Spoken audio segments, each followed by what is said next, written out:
Hey, it's Emma Cooper, founder of Entrepreneur City and also top business coach. So I'm sharing this with you because I get asked this question all of the time. So rewind and talk a little bit about my background. I built a really huge network marketing business, which actually really helped me in building a membership business, and I'll explain to you why. And then I created a very small membership, just a few hundred people in there, while I was kind of transitioning into coaching and mentoring business, and that was really successful. But then I stopped everything. I also had a planner business, which was crazy amazing, but I decided to go all in with a brand new concept of, in effect, what is a membership. I'm going to share with you some of the things that I had to figure out. I'm going to do it in a really down-to-earth, kind of like honest, conversational way, so that hopefully like it hits home a little bit more with you. I could present this on a slideshow. I could put it into like a really way more professional format. But sometimes I just think like, just say it how it is, which is why if you're watching this on YouTube, I don't look the best. My hair isn't absolutely immaculate. My makeup isn't.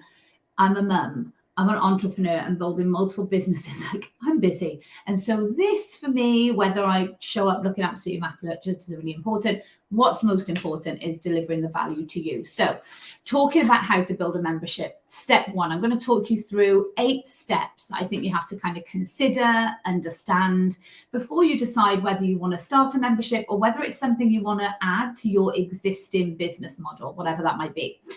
And remember, memberships can be in like there are so many weird and wonderful memberships that you just would never ever think anyone could like make that into a membership. Some of the most successful ones that I know of, like there is a knitting membership which is absolutely wildly profitable. There are memberships for everything that you can think of, little quirks. Just go on Google and be like top 10 memberships, weird memberships, and you'll find them on there, and you can find out their turnover, you can find out, or just like multiply the number of members by the amount it is a month, and you'll be like totally and utterly wowed at what people are making based on their like passions, their interests, and things that they're good at, things that they can help other people with. But step one in deciding whether a membership model is good for you, and I really cannot push on this enough, is to understand the membership model. Now, I'm just going to go back one more step before that, because most people don't do this exercise, and it really kind of bites you in the arse further down the line if you create a business that you don't actually enjoy. So I've got a previous podcast about your ideal day.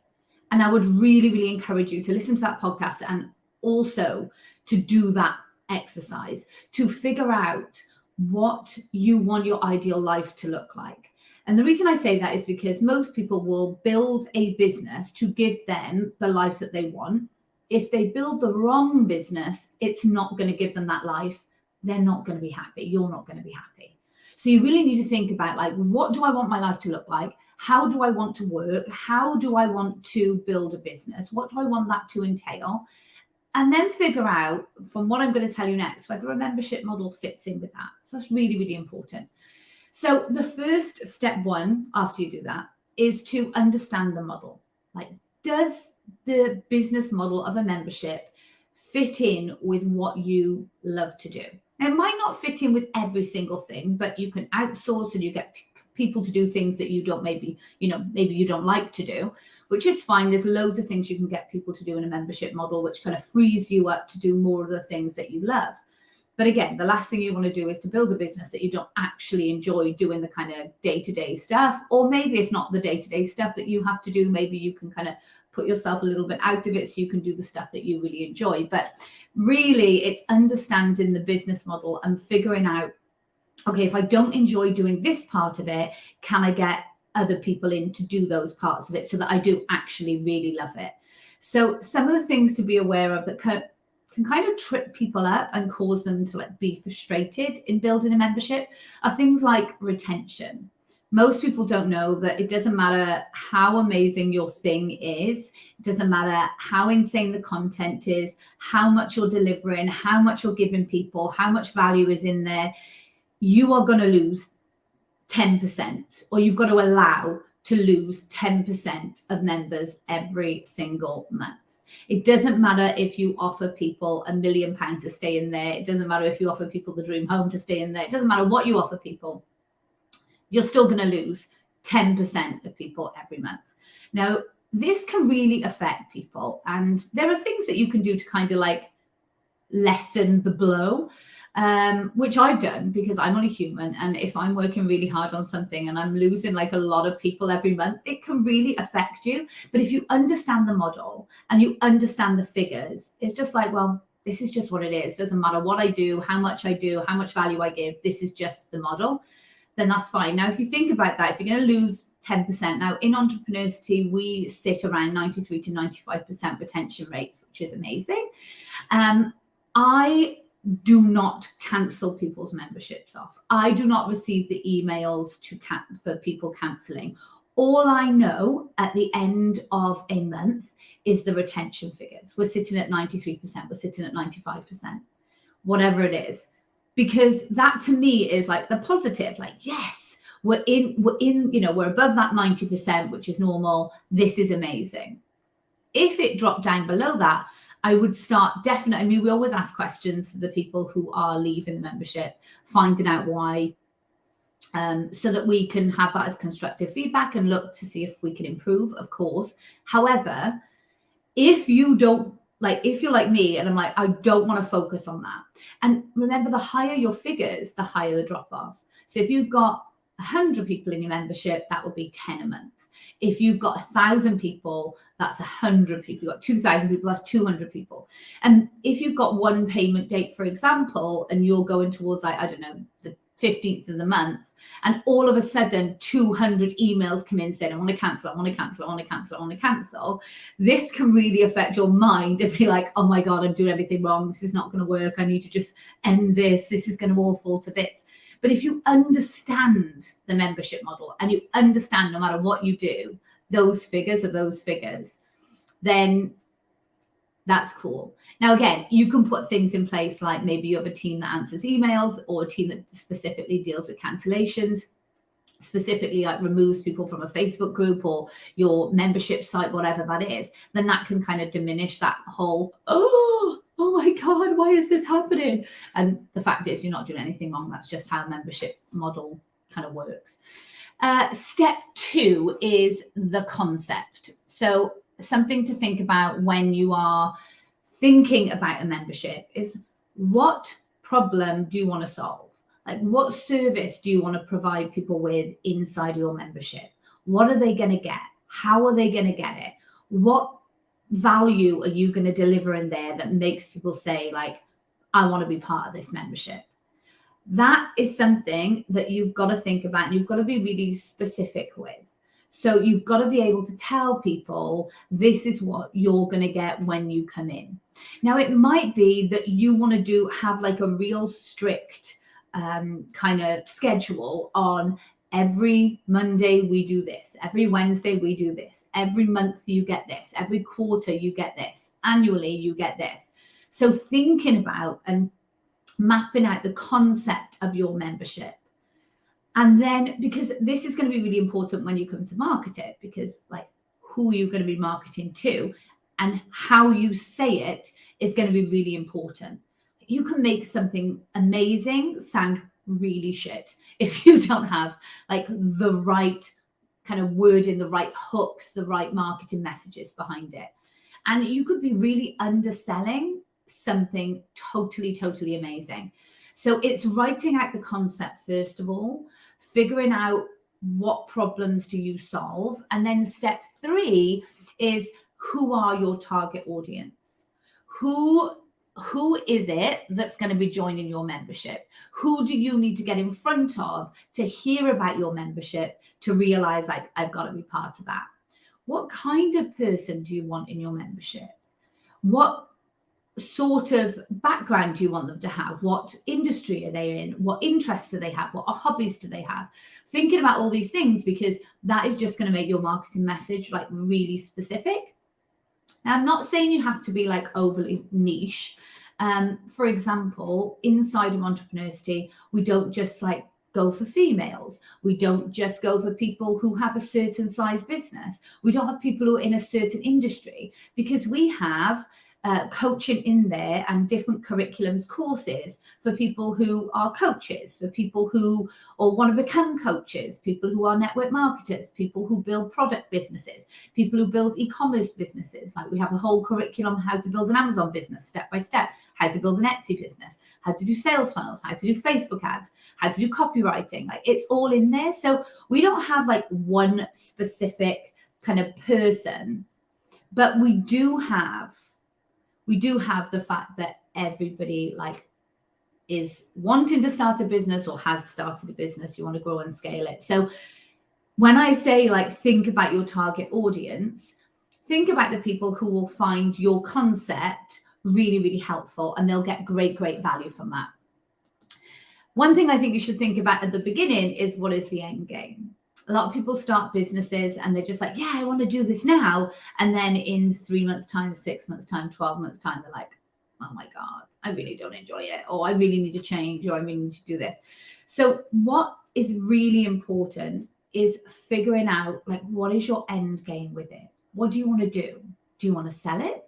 Do you want to keep this running? Do you want to put other people in and phase yourself out? Like, what is the end game? This is very difficult, I think, to think about in the beginning, because you're like, oh my God, but I really love it and I really enjoy it and I really want to do it. Likewise, if you are started a business in a partnership, I started Entrepreneurcity as a co-founder, and within, I don't know what it was, like under 6 months, then I'm like, it's just myself and my husband who are the directors in there. And this is something to definitely consider when you're going in partnership with others. Lucky ours was all fine, like it ended well. But just for other people, like, it is good to think about before you begin. And you can't imagine it in the beginning, because you're like, oh my God, this is amazing. We're so excited. This is going to be brilliant. But you have to go there. You have to troubleshoot everything. I thought I'd troubleshoot everything, but there were things in my head, and I thought, what if this happens? Or what if this happens? Like, what if someone dies? What if someone doesn't want to do it anymore? What if someone wants to change in direction? What if you differ in the direction you want to take your business? If you're going into partnership with somebody, I would highly recommend that you have just this like really open conversation, but it is so thorough, it almost seems absolutely ridiculous.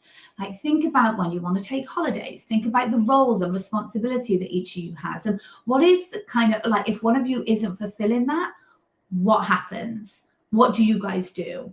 Do you bring someone to task? Do they not get paid as much? What is the percentages you're all getting paid? And what are you getting paid for? So thinking about all those things through right at the beginning, I just think would be really, really helpful. Nobody wants drama or crap in their life, do they? So thinking those things out right at the beginning, when everything is good, is great. And thinking about that end game. Like, is this something I want to do forever? Is this something I want to do for a certain amount of time? Do I want to build this to sell it? At which point I really recommend the book Build to Sell. It's like a really cool book. You can just get it on Amazon. But those are the kind of things that I would be thinking about.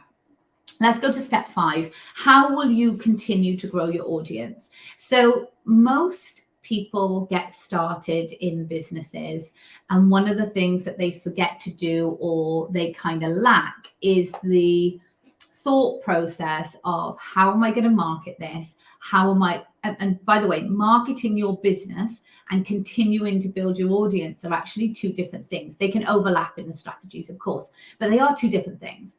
So how will you continue to grow your audience? What is going to be the strategy that you need in place to do that? And is that something you enjoy? Is that something you can automate? Is that something that you can get somebody else to do for you? Just thinking about those things up front are going to be really important. So how will you continue to grow your audience? Map it out, stick an A3 pad on the floor, brainstorm it. What do you need to do? Do you need to be showing up on socials? Do you need to be using one channel where you find all of your ideal clients? So for example, let's say you're a LinkedIn trainer and you want to start a LinkedIn membership. I would imagine that, a lot of the people that you can attract definitely initially are going to be on LinkedIn. You need to have a strong LinkedIn strategy, right? going forward continuously to grow your audience. But also you're going to find people like on Facebook, on Instagram that like want to learn about LinkedIn or don't even know what LinkedIn can offer them in their business. Those are going to be other strategies, but thinking about the strategies of you being able to grow your audience and where you want to grow it, those are going to be important at the beginning. And I just think it all through first so that you know exactly what's coming up, what your day-to-day is going to look like. Number 6 is what's the purpose? What's the mission? And I think this is really important because sometimes you can just go into business and you just take it step by step by step, and it can get flipping boring if you don't have a mission or like a bigger vision to go forward with, or you don't have like a big purpose of it. Otherwise, the purpose is like, I'm just making money every month. Like, what's the bigger purpose? What's the mission? What do you want to do? What lights your soul on fire? Like, what really gives you the drive and motivation to keep going when that 10% are canceling every month? What's going to keep you going? What's going to keep you showing up fired up, or, you know, getting other people to show up and be really enthusiastic about what it is that you're building? Because having a purpose and a mission behind something is like sticking rocket fuel in the engine. I mean, it really is the difference between something kind of catapults. I mean, it doesn't mean it's going to go fast, but it does mean that the mission and the purpose, like when you're getting that back, it's really rewarding and it's going to keep you motivated, keep you with that end vision in sight. So what do you want to do? Do you want to help a certain number of people? Do you want to become the biggest and the best in your arena? Like, thinking about that, like, what do you want to do? Number 7 is to do the research. Most people at this point go, oh, somebody else has already got a knitting membership. Somebody else is already helping people do this, this, or this. Oh, loads of people are already doing this. See, I don't see it like that. I see this as validating your idea. So if somebody else is already doing it, there's already an audience out there. There are so many people in this world. If there was only ever one business for one thing, most of us in business would be absolutely screwed. But the great thing is that anybody can build a business in any arena, even if it already exists. You can make things a little bit better. You can tweak it. You can, you know, go for your mission and purpose, which is maybe different, and shout about that. So if you're doing the research and you're like, oh, loads of these already exist already, just make sure you've got the mindset of, this is validating my offer. This is validating my idea. Like, this already exists. This is already successful. It wouldn't continue to go on if it wasn't successful. So this just validates the fact that there are people out there looking for what it is that I'm offering, what it is that I'm doing. Don't let it be a negative for you. And number 8 is price point. Thinking about when you're doing your research, have a look at like what your potential competition is. Have a look at the price point, and then figure out what you're going to have to do to maintain this membership. Thinking about customer service, thinking about engagement inside your group, thinking about the onboarding. I mean, everyone is different. You might have a simple onboarding, which is an email, get in, get started, get cracking. You might have to do Zoom calls. You might have to do one-to-one like onboarding. It completely depends in what your membership model looks like. However, what I would encourage you to do is to have a look at what it is that you've got to do, the tasks that have got to be done, and then look at the price point and make sure the business is viable. Because it might be that you say, oh, I'll charge this much a month, let's say like $10, £10, €10, whatever, a month. And you're like, yeah, because I'm going to be able to get loads of people in. That might be the case. It might not be the case. It depends what you're teaching and what the value is, and whether, I mean, sometimes your price points can be too low and people think, well, there's no point in me doing that because I'm way higher level than that. And actually the value in there is amazing for people who are looking for that higher level, but your price point is wrong to attract those people.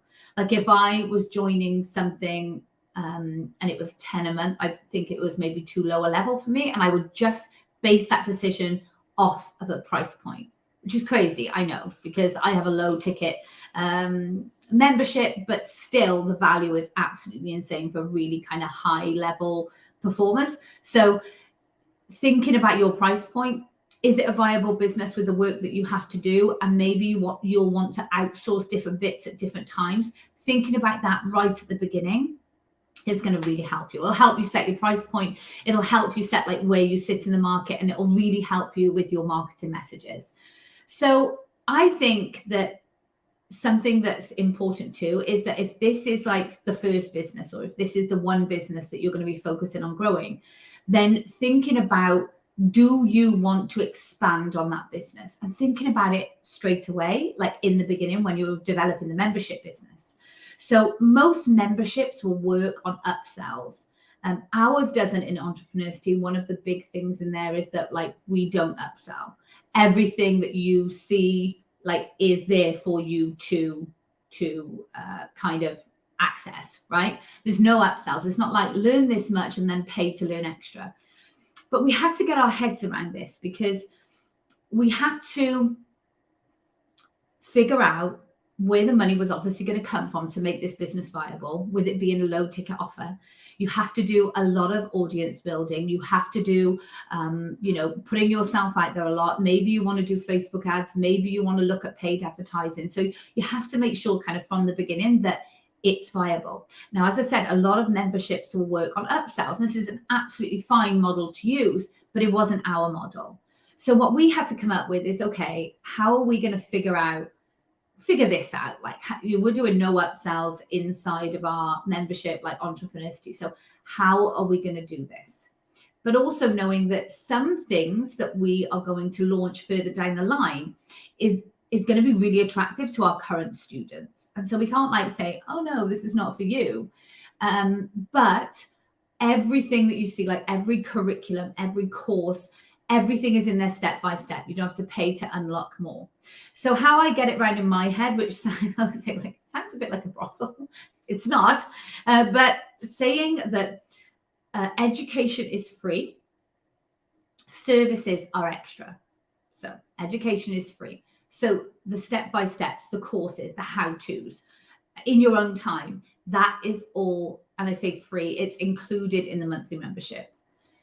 Services are extra. So anything kind of done for you, any of our experts who have like a call to action for maybe use their service or buy their product, like that's different, because that's a service, but education is free. So that's how we kind of got our heads around it. We're like, okay, there's a strict line here, and we're not going to cross it. We're not going to do any upsells, and this is how we did it. And I know that our Entrepreneurcity model like isn't a popular model, because people do want to upsell. We have other strands and dimensions of the business that are going to come into play, which service people who want different to like a membership style community. And we've got those things coming, but everything I always check with education is free, services are extra. If it's a different stream, a different dimension to the business that isn't included in that membership, like you could start anything, right, alongside a membership. You could do group programs, you could do one-to-ones, you could do whatever. As long as in the membership, like it's clear and people know what they're getting, they know what's included, they know what's not included, then that's the most important thing, is to like go with integrity, always the same ethos. And our ethos was like making it affordable and accessible. So I hope that's helped you think about, a membership. They are amazing. I mean, I'm obviously a fan, but I love building community, which is why I said at the beginning, even though I started my business, my first business was in the network marketing industry, what that taught me was how to build teams of people, how to build communities online, how to encourage, motivate, inspire people in an online environment, which is where most memberships lie now. It also allowed me to really get good at retention, because the one massive thing about network marketing is retention. If you can master retention, then my God, you will have amazing business in network marketing, but also in the membership space as well. Retention is absolutely key. I have a retention plan. That's why we sit at 93 to 95% retention. So that's really important to master. But you can use skills from anything that you've already done. If you were a team leader in a call center, if you were, a guy like a scout leader, if you were a Girl Guide kind of leader, whatever, you can use the skills to put into a membership model, because you don't realize how much on building community really memberships are about. They really are about community. They really are about the personality behind them. And I guess your intention, like what your mission and your purpose is. So if it's something that excites you, if it's something that kind of really lights you up, then absolutely go for it. Feel free to comment below or to jump on my socials and ask any questions about memberships. You're more than welcome to do that, and I will be happy to